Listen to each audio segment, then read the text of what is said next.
YSR Congress party ధైర్యంగా ప్రజల వద్దకు వెళ్ళేసి మేము చేసిన పనుల గురించి మాట్లాడగలుగుతున్నాం, మేము చేసినటువంటి సంక్షేమం గురించి మాట్లాడగలుగుతున్నాం, మేము చేసిన పనులను చూసి మాకు ఓటేయమని చెప్పి అడిగే పరిస్థితిలో వైఎస్ఆర్సీపీ ఉంది. కానీ మీరు గమనించండి, తెలుగుదేశం కావచ్చు, వాళ్ళ మిత్రపక్షాలు కావచ్చు, ఎక్కడైనా సరే ఏం చేశారో చెప్పలే. ఎందుకంటే వాళ్ళు గతంలో 14 సంవత్సరాలు ముఖ్యమంత్రిగా పనిచేసినాడు.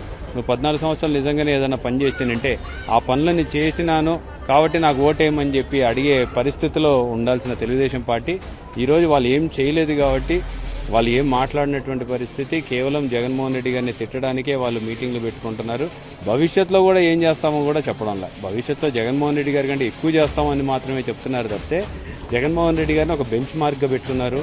సో ఈరోజు ఆంధ్ర రాష్ట్రంలో బిఫోర్ జగన్మోహన్ రెడ్డి, ఆఫ్టర్ జగన్మోహన్ రెడ్డి లాగా ఉన్నటువంటి పరిస్థితి, దాన్ని వాళ్ళు కూడా ఒప్పుకున్నట్టుగా కనపడుతోంది. ఎందుకంటే ఈరోజు జగన్ అన్న కంటే ఎక్కువ ఇస్తాం, జగన్మోహన్ రెడ్డి కంటే ఎక్కువ ఇస్తాం అని చెప్తున్నారంటేనే జగన్ అన్న విజయం సాధించాడు.